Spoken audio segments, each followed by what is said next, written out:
Hello everyone, ఆఖరికి మనం తొట్లకొండకు వచ్చేసాము.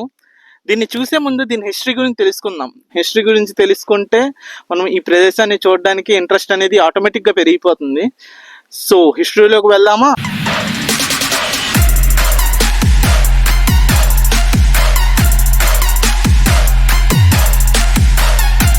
విశాఖపట్నం అంటే అందమైన బీచ్లతో పాటు ఆశ్చర్యపరిచే ప్రదేశాలకు కూడా చిరునామా. ఇక్కడ ఒక్కో ప్రాంతం ఒక్కో ప్రత్యేకతను, చరిత్రను కలిగి ఉంటుంది. నేటి ఆధునిక ప్రపంచం నుంచి 2000 సంవత్సరాల నాటి బౌద్ధ నాగరికత ప్రపంచంలోకి తీసుకువెళ్లే ఓ అద్భుతమైన ప్రదేశం విశాఖపట్నం నగర శివార్లలో ఉంది. అదే ప్రాచీన బౌద్ధ క్షేత్రం తొట్లకొండ. 1976వ సంవత్సరంలో విశాఖపట్నంలో నావికా దళ నిర్మాణం కోసం సాగర తీరంలో అనువైన ప్రదేశాల కోసం వైమానిక సర్వే నిర్వహిస్తుండగా ఈ ప్రదేశం బయటపడింది. ఈ కొండపై రాతితో నిర్మించిన అనేక నీటి తొట్లు ఉండడంతో ఈ కొండను తొట్లకొండగా పిలువసాగారు. దీంతో పురాతత్వ పరిశోధకులు ఇక్కడ తవ్వకాలు జరపగా ఎంతో విశిష్టమైన చారిత్రక నిర్మాణాలు వెలుగులోకి వచ్చాయి. 1988 నుంచి 1992 మధ్య ఇక్కడ పరిశోధనలు, తవ్వకాలు మరింత విస్తృతంగా జరిగాయి. ఈ పరిశోధనల ద్వారా క్రీస్తు పూర్వం 300 శతాబ్దానికి చెందిన హినాయన బౌద్ధ శాఖకు చెందిన బౌద్ధ క్షేత్రంగా ఈ ప్రదేశాన్ని ఆర్కయాలజీ డిపార్ట్మెంట్ వాళ్ళు నిర్ధారించారు. బౌద్ధ మతంలోని 2 శాఖలు అనేవి ఉంటాయి. ఒకటి మహాయాన శాఖ, 2 హినాయన శాఖ. మహాయాన శాఖకు చెందిన వాళ్ళు బుద్ధుణ్ణి విగ్రహ రూపంలో పూజిస్తూ ఉంటారు. హినాయన శాఖకు చెందిన వాళ్ళు బుద్ధుణ్ణి విగ్రహ రూపంలో పూజించకుండా బుద్ధుని సిద్ధాంతాలను, బోధనలను పాటిస్తూ చారిత్రక కట్టడాల ద్వారా ప్రపంచమంతటా బౌద్ధ మతాన్ని వ్యాప్తి చేస్తూ ఉంటారు. ఆ హినాయన శాఖకు చెందిన బౌద్ధ భిక్షువులు తొట్లకొండను కేంద్రంగా చేసుకొని చారిత్రక నిర్మాణాలు జరిపి బౌద్ధ మత వ్యాప్తికి కృషి చేసినట్లు చారిత్రకారులు విశ్లేషణ. ఇక్కడ తవ్వకాలలో శాతవాహన కాలం నాటి నాణెములు, రోమనుల వెండి నాణెములు వంటి అనేక ప్రాచీన వస్తువులు బయటపడ్డాయి. ఈ ప్రాంతం నుంచే చైనా, బర్మా, నేపాల్లతో పాటు పలు ఆగ్నేయాసియా దేశాలలో బౌద్ధ మత వ్యాప్తి జరిగిందని కథనం. ఇదిగోండి, తొట్లకొండ లోపలికి ఎంటర్ అవుతున్నాము. ఇది ఎంట్రన్స్ గేట్ అనమాట. చూసారా ఎలాగుందో? ఇక్కడ చూడండి, లాస్ట్ మనకు కనిపిస్తున్నాయి కదా, అవి స్తూపాలు అనమాట. మహాస్తూపం అవి చెప్పాను కదా, అవి ఆ స్తూపాలు. కింద అన్ని రాళ్ళతోనే కట్టారు ఇవన్నీ. ఫస్ట్ మనం తొట్లను కవర్ చేద్దాము.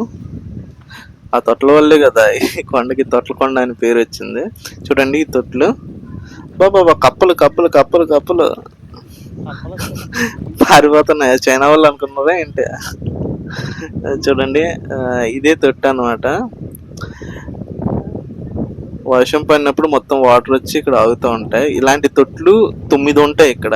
చూడండి మెట్లు ఎలా కట్టారో, మొత్తం రాళ్ళతోనే కట్టారు. ఏకశిల అంటారు దీన్ని. ఇక్కడ చూడండి ఇంకో తొట్టు ఉంది. ఇక్కడ వాటర్ నిండలేదు, ఒక్క చుక్క వాటర్ లేదు. ఇప్పుడు వర్షం పడగానే తొట్లన్నీ ఒకే దగ్గర ఉన్నాయి కదా, వాటర్ నిండాలి కదా.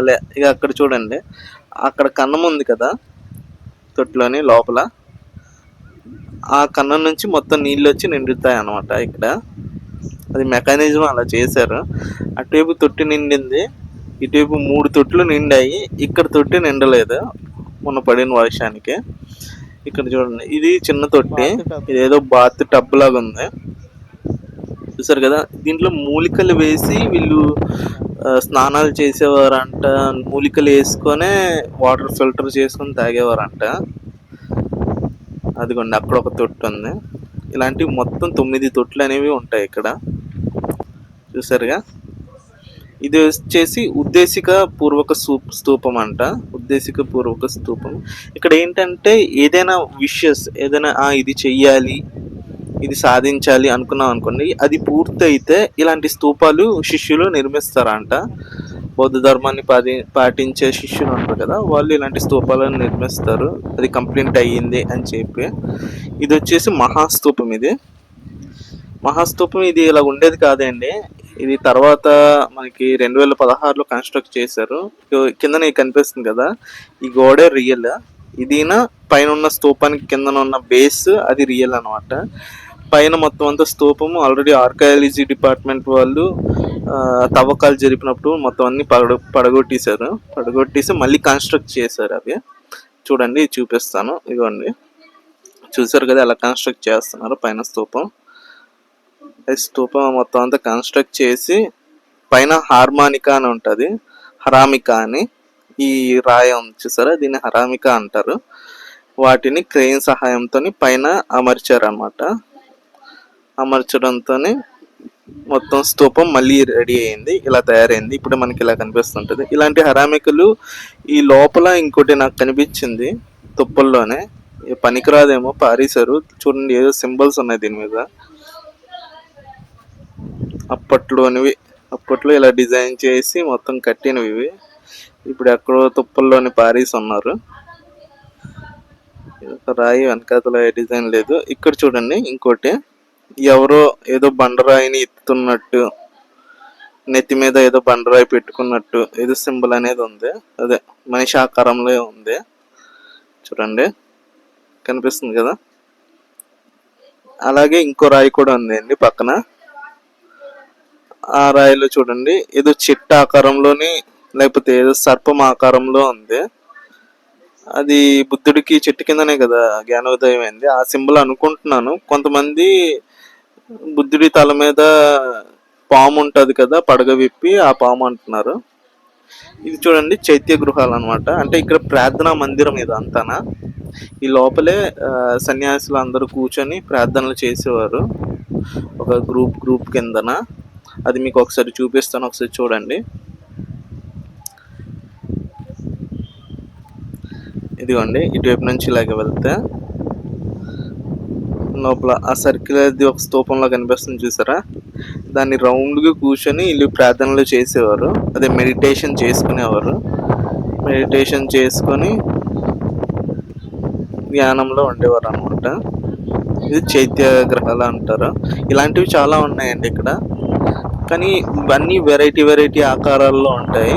ఇది ఒకటి ఇలాగ ఉంది, మిగతా కూడా నేను చూపిస్తాను కదండి.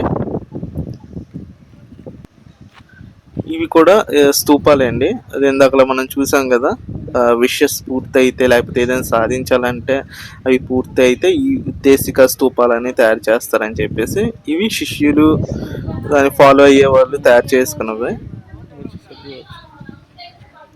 ఇది చూడండి, ఇది అర్ధ వృత్తాకార చైత్య గృహం అన్నమాట. సేమ్ ఇందాక ప్రార్థనా మందిరాలు మేము చూపించాం కదా, లోపల కూర్చొని ప్రార్థనలు చేసుకునేవారని, సేమ్ అలాంటిదే. కానీ ఇది పెద్దది, ఇక్కడ ఉన్న వాటిలోని ఇదే పెద్దది అనమాట. ఎంతమంది దగ్గర ఒక 50 మంది 100 మంది పట్టేలా ఉంది, ఎంత పెద్ద స్థలం ఉంది ఇక్కడ. మధ్యలోనే ఆ మిడిల్ ఉంది కదా, అక్కడ ఏదో మెయిన్ గురువు ఎవరైనా కూర్చునేవారేమో. ఇదైతే ఇలా కూర్చొని వీళ్ళు ప్రార్థనలు అవి చేసుకునేవారు. ఇది కూడా చైత్య గృహమే. ఇది మళ్ళీ వెరైటీగా ఉంది, కొంచెం గుండ్రాకారంలో ఉంది. చూడండి ఇటువైపు నుంచి దారి, ఈ లోపలికి వెళ్తే దాని చుట్టూ రౌండ్గా కూర్చొని ప్రార్థనలు చేసుకునేవారు. చూడండి అంత ఎలాగుందో. ఆ మధ్యలో రాళ్ళు ఎందుకు పెట్టారో ఏంటో, ప్రతిదానికి ఏదో ఉంటుందండి. కాకపోతే మొత్తం తవ్వకాలు జరిపినప్పుడు మొత్తం డ్యామేజ్ అయిపోయాయి, దానివల్ల మనకి పూర్తిగా అవగాహన లేకుండా పోతుంది. ఇది విహారంలేండి, అంటే విశ్రాంతి ప్రదేశాలు అనమాట ఇవన్నీ. ఇక్కడ చూడండి క్యాబిన్స్గా ఉన్నాయి చూసారా, క్యాబిన్లుగా ఉన్నాయి. ఇవన్నీ మొత్తం 70 ఉంటాయండి. తొట్లకొండ మొత్తం ఈ ప్రదేశం చుట్టుపక్కల మొత్తం అంతా ఇలాంటి విహార గదులు ఉంటాయి, విహారంలో. దీంట్లో ఒక్కొక్క దాంట్లో ఒక్కొక్కరు ఉండేవారు, 2 మంది ఉండేవారు, తెలియదు మనకి. మొత్తం 70 అని మాత్రం తెలుసు. రౌండ్గా ఇక్కడ నుంచి మొత్తం అంతా చూడండి, చిన్న చిన్న గదులు మొత్తం 70 ఉన్నాయి. ఆ పచ్చదనం చూడండి, చుట్టూ చెట్లు, మధ్యలో విహారములు, ఆ మధ్యలోని స్తూపాలు, చైత్య గృహాలు, తొట్టెలు, ఇవన్నీ ఏదో డిఫరెంట్ ప్రపంచంలోకి వచ్చేసినట్టు అనిపిస్తుంది. చూసారు కదా ఎలా కనిపిస్తుందో పైనుంచి. ఇది చూడండి, ఇవి వచ్చేసి సమావేశ మందిరం అన్నమాట. ఇక్కడ అందరు శిష్యులు గురువులు అందరు సమావేశం అయ్యేవారు. చూడండి, అక్కడ మధ్యలోకి వెళ్తే మనకి ఒక ఏరియా కనిపిస్తుంది. అక్కడ గురువు ఉండి వీళ్ళకి ఉపన్యాసాలు చెప్తుంటే వీళ్ళు ఈ రాళ్ళ మీద కూర్చొని ఉండేవారు. ఆల్రెడీ బౌద్ధ మూవీస్ లోని వీటిలోని చూసాం కదా, రాళ్ళ మీద నించొని ఒక్క రాళ్ళ మీద నించొని ఉంటారు, రాళ్ళ మీద కూర్చొని ఉంటారు అని. సేమ్ అలాగే చూడండి, ఈ రాళ్ళ మీద ఒక్క శిష్యుడు ఉండేవారేమో. ఇక్కడ గురువు వాళ్ళకి ఉపన్యాసాలు ఇచ్చి ఉంటారు. ఇది సమావేశ మందిరం అంటారు దీన్ని. చాలా మంది వచ్చారు ఈరోజు. నార్మల్గా అయితే ఇప్పుడు కొంచెం ఖాళీగానే ఉంటుంది. వీకెండ్ టైంలోనైతే జనాలు ఎక్కువ ఉంటారు. ఎవరో కాలేజ్ బ్యాచ్ లాగా ఉంది, వచ్చినట్టు ఉన్నారు. ఇవి వచ్చేసి గిడ్డంగులేండి, స్టోరేజ్ రూమ్స్ అనమాట ఇవి. ఇది ఒక స్టోరేజ్ రూమ్, అదొక స్టోరేజ్ రూమ్. స్టోరేజ్ రూమ్లో 4-5 ఉన్నాయి ఇక్కడ. ఏమన్నా ఉంటాయి అప్పుడు, దుంపలు అవి ఇవి ఉంటాయేమో. ఇవి కిచెన్ అనమాట, వంటగది. వంటగది ఎంత పెద్దది ఉందా.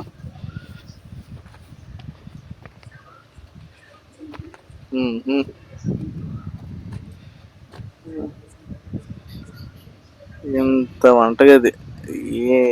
ఏ చెట్లలో దొరికే పళ్ళు దుంపలు అవి పెట్టుకునేవారేమో. ఇది చూడండి, ఇదేదో ఉంది.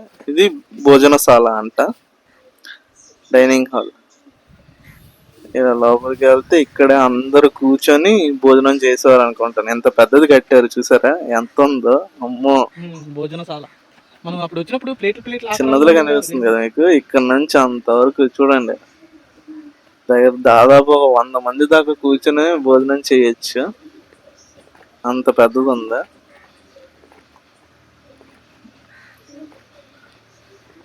కిందన కూర్చొని ఆ రాళ్ళ మీద పెట్టుకొని తినేవారేమో, మనం మందిలో తింటాం కదా ఆ విధంగా. చుట్టూ చెట్లు, మొత్తం అన్నీ చెట్లు, పక్షులు. ఇక్కడ మధ్యలో కూర్చొని వీళ్ళు భోజనాలు ఆరగించేవారు. సరే, ఎలాగమ్మా, మొత్తం చుట్టూ పచ్చదనం, మొత్తం అంతా పచ్చదనం.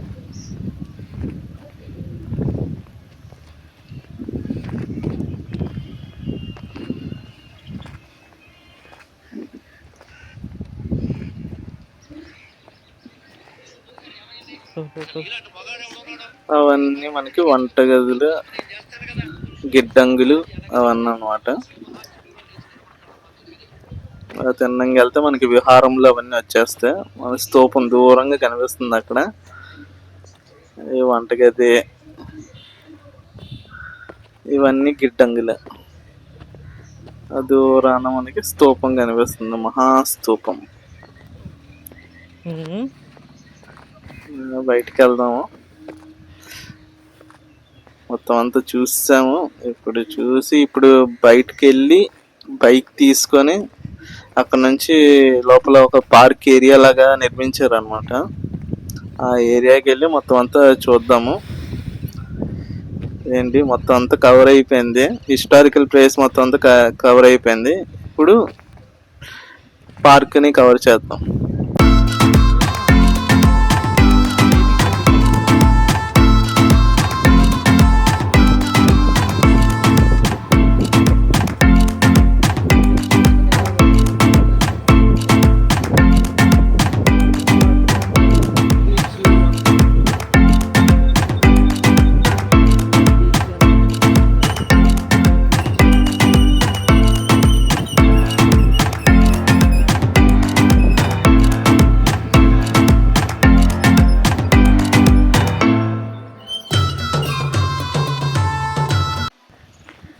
చూసారండి ఎలాగుందో.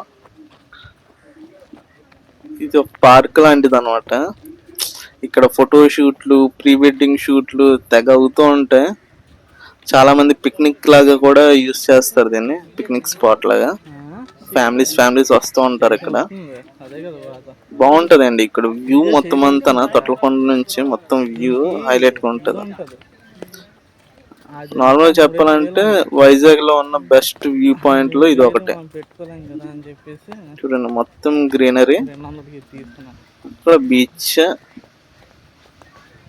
మొత్తం ఫ్యామిలీస్ స్టూడెంట్స్ వీళ్ళే నిండిపోయి ఉంటారు వీళ్ళే అన్నమాట. ఉంటారు. బాబా కెమెరా షేక్ అయితే షేక్ అయిపోతుందా. అవుతుంది. మన దగ్గర గింబల్ లేదు, సెల్ఫీ స్టిక్ తో చేస్తున్నాము. సో నడుస్తుంటే స్క్రీన్ షేక్ అయిపోతుంది. చూడండి అది మొత్తం అంతా బీచ్ అన్నమాట. చూసారా అక్కడ చుక్కలు చుక్కల్లాగా కనిపిస్తున్నాయి కదా, అవన్నీ బోట్స్. వలలో వేసి అక్కడ వదిలేసి అలాగ వెళ్ళిపోతారు. సరే అవన్నీ బోట్స్.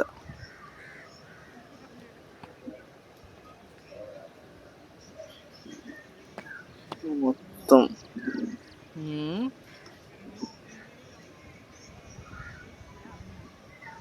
ఒక మనకి ఋషికొండ నుంచి కరెక్ట్ గా ఒక 4 కిలోమీటర్ దూరంలో ఉంటుందండి. ఇది 4-5 కిలోమీటర్లు ఉంటది. ఇది చూడండి వ్యూ చూడండి ఎలాగుందో, భలే ఉంది కదా.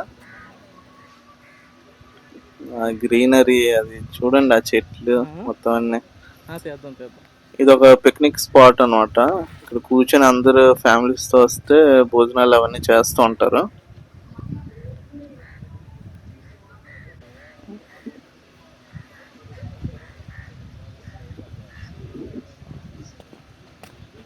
మన నరేష్ గడు కూర్చుని పోయాడు, అలిసిపోయినట్టున్నాడు. నరేష్ ఏంటి అలిసిపోయావా ఏం ఊపుతుందిరా బాబు. అన్నాడు, సిగ్గుపడుతున్నాడు. ఓకేలేండి పదండి. ఇక్కడ కూడా ఎవరో స్టూడెంట్లు ఎవరో వచ్చినట్టున్నారు. వస్తూ ఉంటారండి అందరు ఫ్యామిలీస్ స్టూడెంట్లు నిండిపోతూ ఉంటారు ఇక్కడ.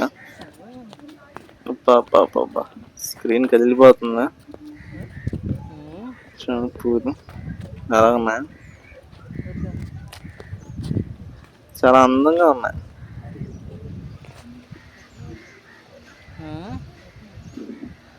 ఇక్కడ ప్రీ వెడ్డింగ్ షూట్లు చాలా అవుతూ ఉంటాయి. ఫోటో షూట్లు, ప్రీ వెడ్డింగ్ షూట్లు ఎక్కువ.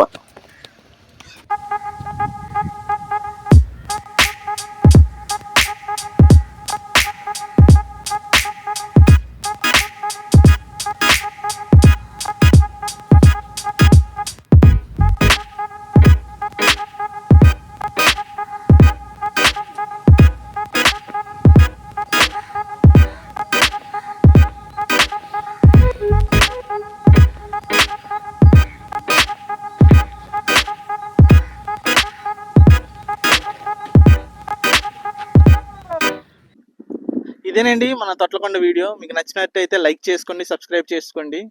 మీ సపోర్ట్ అనేది నాకు చాలా అవసరం. సో నెక్స్ట్ వీడియోలో కలుద్దాం. అప్పటి వరకు సెలవు.